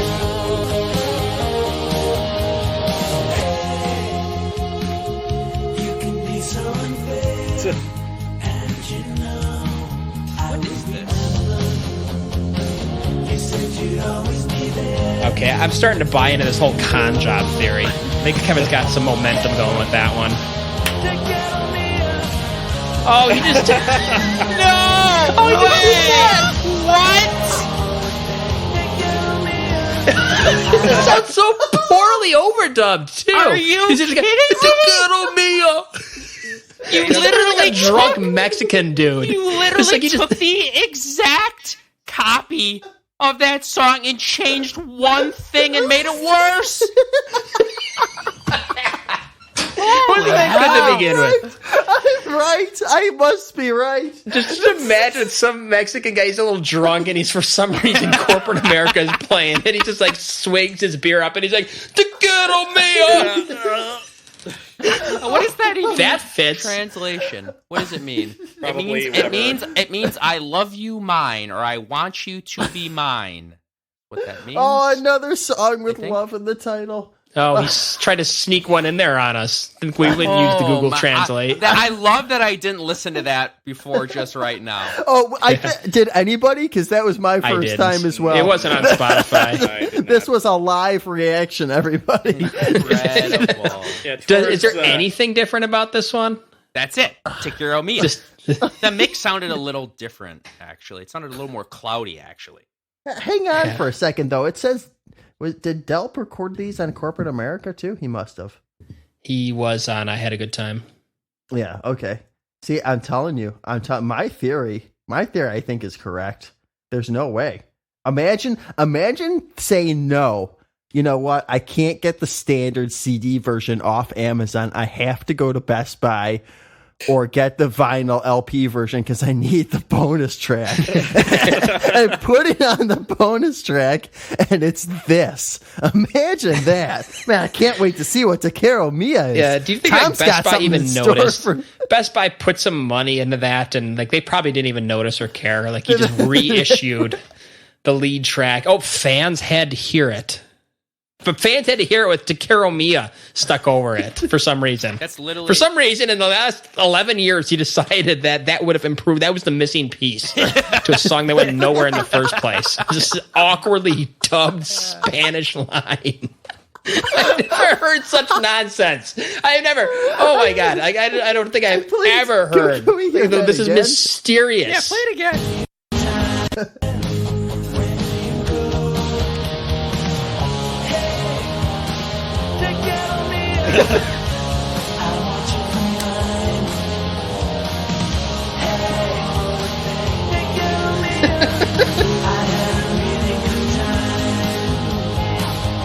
I have to like wonder that song. I like on this what version. on what pretext did Tom lure Brad into the vocal booth to tell him to sing "Te Quiero Mia"? That's how did he get him to Yeah. actually sing that? Yeah. How do Was you know there it's a even Brad? Here's What? Brad, Brad, Mark's here's deepening the conspiracy Yeah. theory. I like We got this. his non-existent first wife. We've got Brad. Is that Brad or is that another one of the 5 singers that he's bringing in for some reason? It's just like I can't. He was Is he a probably con writing- artist? Like when you aren't even asking that question, you don't even belong on this show, I think at this point, right? If you're asking, like, is this just a con? I think Like, at is this this just like point, laundering money?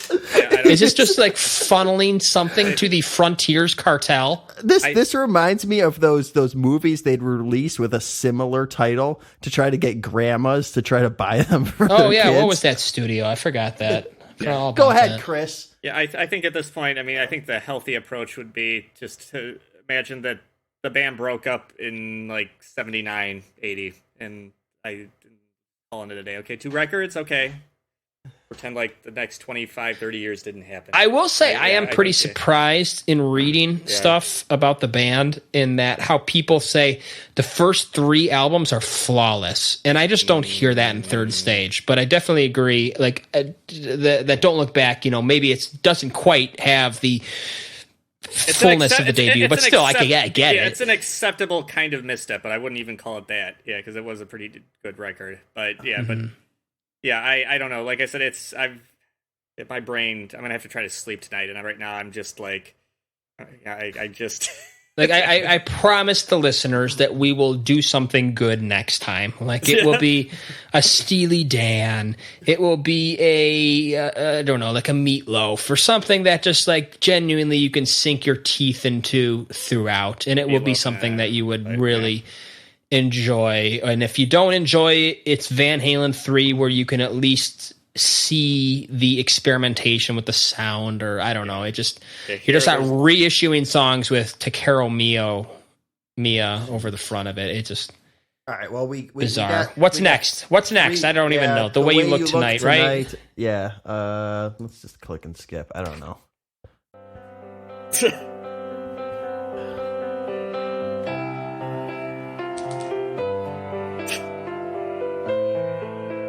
This is some song I've heard before too.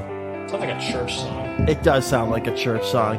You can see the priest doing the raising up the bread, the blessing of the God, now ruined it for me. And it's still going. Wow. Don't worry, the drums are certain to come in and ruin it. I bet. Chris was hoping It's still going. Wow. he was hoping it was going to be a 4-bar idea. Look beyond the world you know. Maybe hope will come back your way. And I've heard a tree can grow out of the ashes of yesterday. I've been taken, I'm falling into the night and your touch. I can't break it. It's calling me outside, and everything's alright.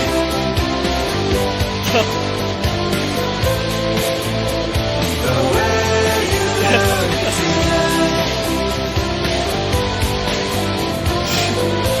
Can you tell me why a piano is being chosen to carry that melodic line and not a soaring guitar? I don't know. Maybe it's the least of my worries with this, I but think that's that's the enough. least of the problems. It's a decent build. I'll give it that. And again, here we it's have good that demo we're- material. yeah, Good where it's job. not- Now, where's the real record? Yeah, and Oh, again, this is the real. It's like Stonehenge, and the little Stonehenge. Like, this is the final product. This. I thought this was the demo. When's the real thing coming? And here This again, is we the- have the vocals are all the way up in the mic, where it's just like, "Ooh," yeah, like, it's just you feel it. It is so bad. You feel It the is- You feel the juices on your face. Let's go. Let's Yeah. keep it rolling. Oh, Canada. What's next? Oh, Canada. Oh, Canada. Oh, Canada. Is that on here? We're gonna have to put that one in. He can't possibly mess this one up, right? It's written by Boston. somebody else. We got to put this in. Going for that NHL licensing, I'm sure. Like anybody's sitting around waiting for this one. It doesn't even come up on a YouTube search. It is funny that you Boston put- covers "Oh Canada" because he's waiting Wait, yeah, for it when to you be put I your- search up played. Boston, oh Canada, and I get a video of a guy crossing the border. A guy traveling from Canada to Boston. No, There you go. Yeah. Let's dump this one in. What do we got, Tom?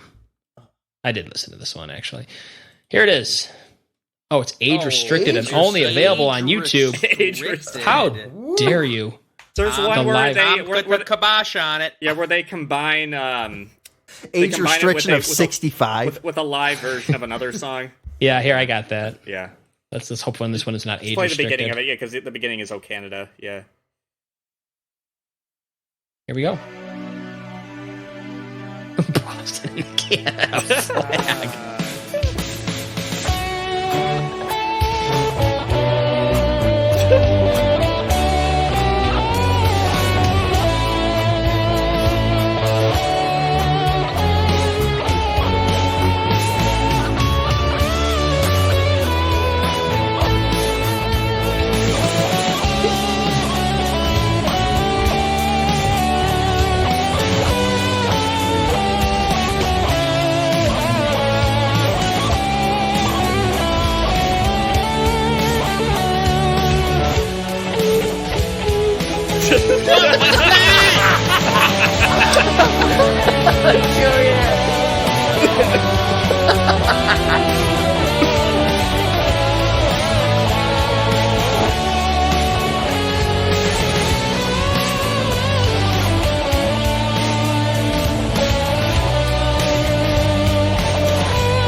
I've never seen something add as much nothing as that did. Yeah. But I Freaking will out admit- about pops and clicks on your vinyl master, but yeah, let's put that on there. That's fine. Nothing wrong there. I don't know why, but a part of Like me honestly, wants- that is like a lazy Saturday afternoon of work. That Yeah. track, like that is just. I got nothing else to do. Let's just bang out the Canada anthem. Yeah, how much do I want that photo of the Boston logo with the Canadian flag on a T-shirt? How Should much that would confuse everybody. people? Show up at the concert. Everyone's got their "Don't Look Back" and their debut album covers, and you're showing up with the Boston T-shirt with the Canada flag. I'm going to diverge just a little bit and say Thank that you. we're criticizing Tom here. I think a finger also needs to be pointed at Frontiers Records because he turned this in. And they heard it first, and they had to say so.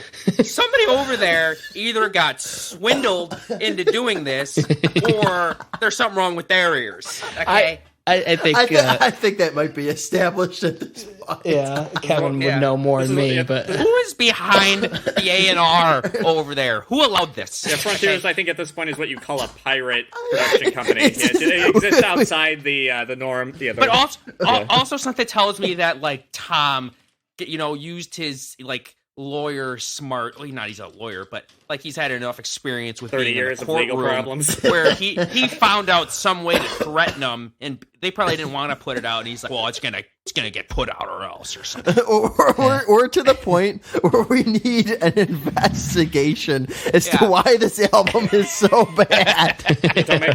We need somebody open up a file. put Stephen Hawking on the case. He's working on black holes in this. Yeah, Tom, You know what? I think I'm gonna call that FBI tip line tonight and ask him to Report start Tom. opening up a file on why this is so bad.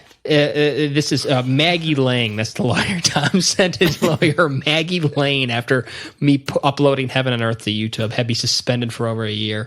Be careful. Maggie Lane might be delivering a little letter in your inbox, certified mail from the band Boston. You know what? I'd like to God Rest E Metal. I'm trying to keep this moving here. Let's just get to God Rest E Metal, gentlemen, as the final output that Boston might ever release. It's a Christmas song cover. Makes total sense from the band that gave you Peace of Mind, Don't Look Back, and all that good stuff. God Rest E Metal, gentlemen. Here we go.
I guess I'll be the one to stop it. Yeah, please.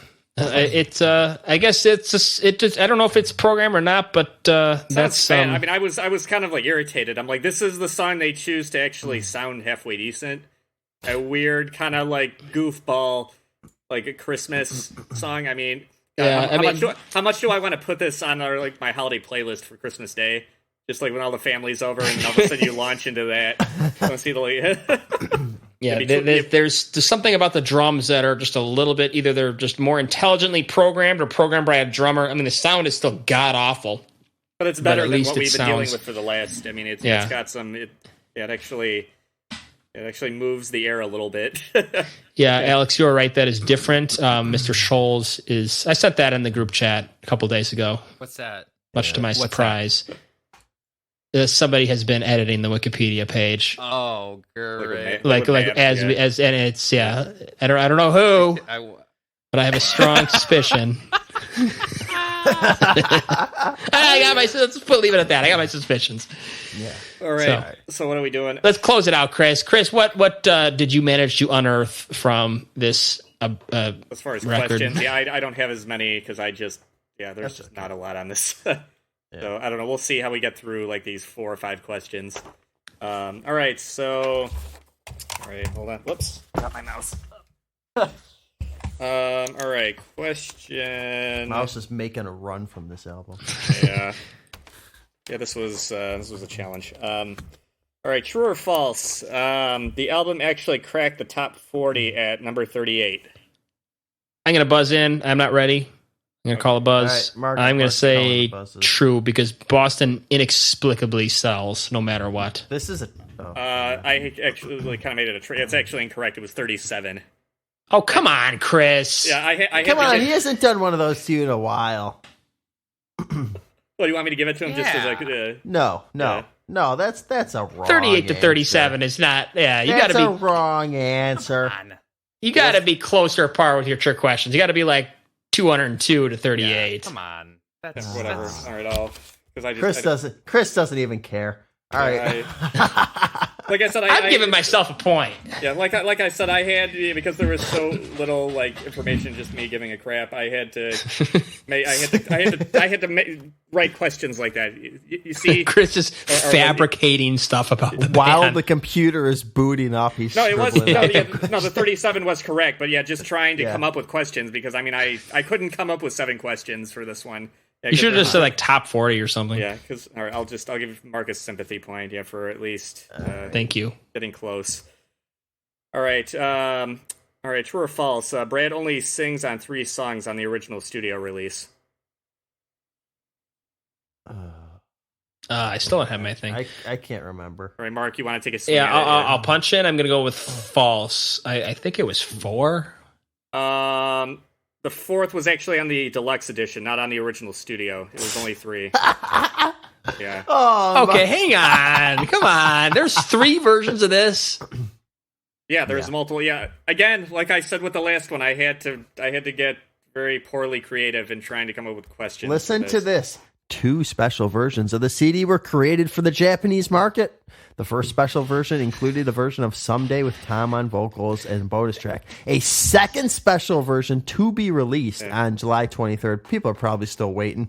Will include Schultz's version of Someday, the Best Buy bonus track to Kiyomiya and O Canada, and God Rest Ye Merry Gentlemen.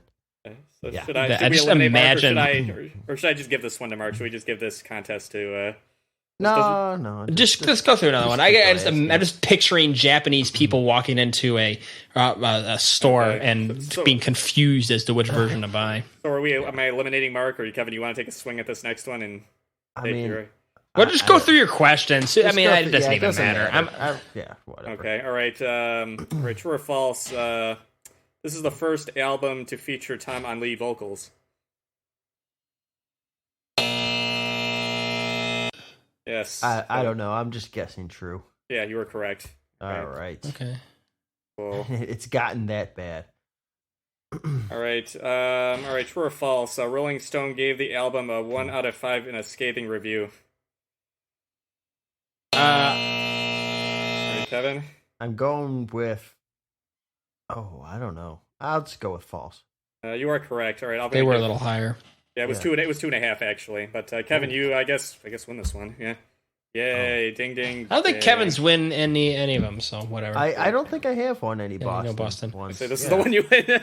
This is it. This is my moment of glory. So what do you want? 2 terminates? Yeah. You can choose. We'll see how it goes. Yeah. All right, we got 14 of these things to get through.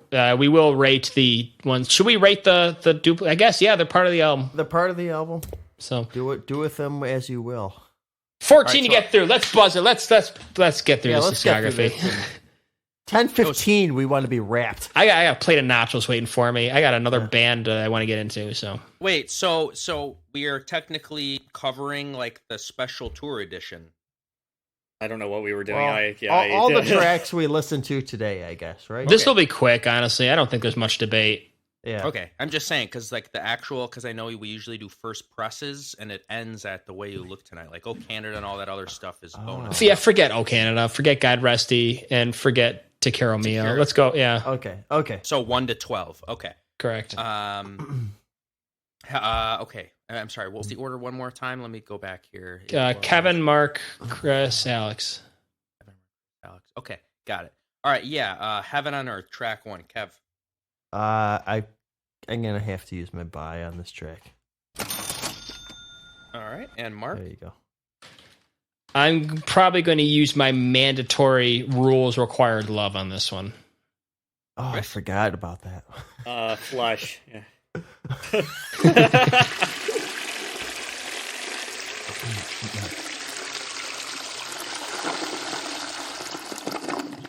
And this is going to be my buy as well, but I might have to make the playlist. Might have to make the playlist private on Spotify. Anyway, Hey, Mark, Yeah. is, the Christmas song, is that a part of our part of what we're No. doing? It's not. Oh, you mean Last Day of School? No, the Christmas whatever it's called. The last God Resty? No. Yeah, it's Gone. not. Okay. All right. Darn, Chris wanted to buy it. so track 2, re-recorded, apparently remixed slightly, remastered. Didn't Mean to Fall in Love. Track 2, Kev. I don't know. Hey, that's Muted. I was trying to decide. I how bought it bad last good time. I'm flushing it this time. Terrible 2-spot song.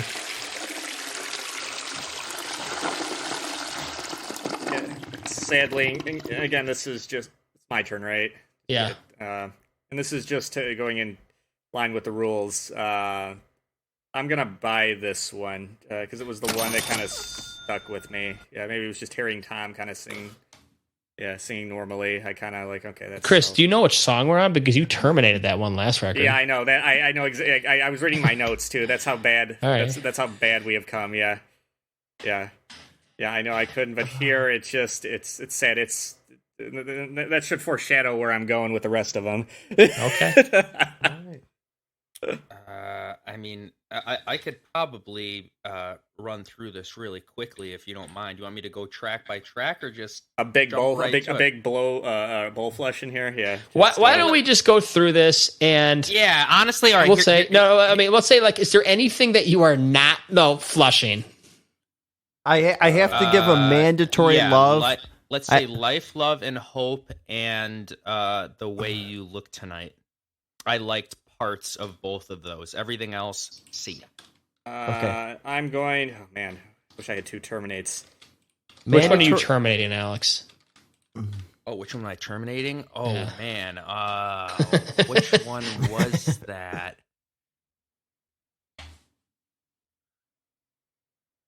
Well, why don't you think about that? You Okay. have many options to choose All right, from. so I'll tell you my picks. Yeah, huh. Or Chris, We'll go backwards. Chris, you can which go, ones yeah. are you not flushing, and which one are you terminating? I'm gonna terminate Sail Away, and the rest I think are. that one, yeah. It was between that and If You Were in Love. I just If You Were in Love will be a very unpleasant flush. Yeah. Okay, Chris, you do have one love that you must give one of these because you are required to give a love. Okay. Let's see. You know, it's bad. You know, initially there was, as far as the music was laid down for it. The Tom Scholz sung song. I actually liked it and hated it, but then like the music kept getting in my head. So I guess I'll give that a very light squeeze. Tom getting some Yeah. love. All right, Yeah. I guess I'll go next. My termination. Oh, okay. So my buy is going to be Live, Laugh, Love. I think that one has the most musical potential. Like we keep calling it the wrong title. Yeah. Love and hope. I think the one that deserves the boot is, I don't know. There's so much. It's probably that one with that world's worst drum fill. Yeah, that What one. one was that? What was that one? Was that Love Got Away? I don't even know. There's so much. Someday. Someday at 2:30. Yeah, I hate like the pop. I remember vibe of that one too. So that one gets the T, and everything else gets the handle. We're being nice today, and we're just letting the janitor know that there's going to be some serious cleanup required. Like it's like we're just not going to even do that to him. This album Kevin, is so bad we your can't last even one. have fun with You're it. muted. Oh, Kev, you're muted. Oh no, not again. Tom pulled the plug again. Yeah, Tom plugged you. He's not We here. we can see you, but we can't hear you. He's just going to say it. Yeah. So I'll say it for the And I am recording. Eagerly awaiting. He's saying it for the recording. Yeah, I'm gonna terminate Last Day of School and terminate You Gave Up on Love 2.0. I'm gonna do a mandatory Records love it into the on chat. Life, Love, and Hope.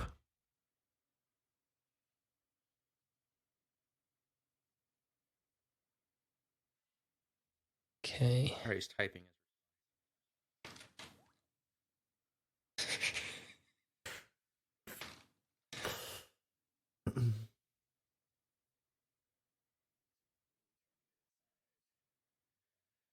All right, There. Savage, double terminate, and let me fill this out, flush the rest. Can we get just a celebratory flush? Just run it. Just let's us hear the handle go.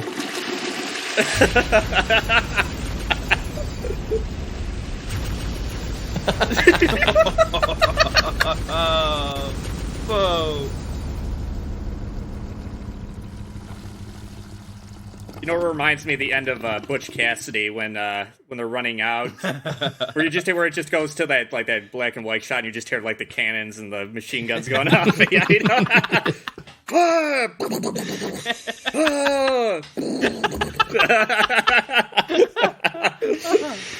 right, I think we're just Kevin's idea to we are going to end the episode with that sound. Yeah, and that's going to be the end of it. That, or let's rip the clip from the movie and put it in there. Yeah. All right, that will be tonight's episode. I deeply apologize on behalf of Tom, who will not apologize. This one just makes me want to not listen to music anymore. I just don't think I want to. I'm just going offline or off stream, and it's time to leave this band. Good night.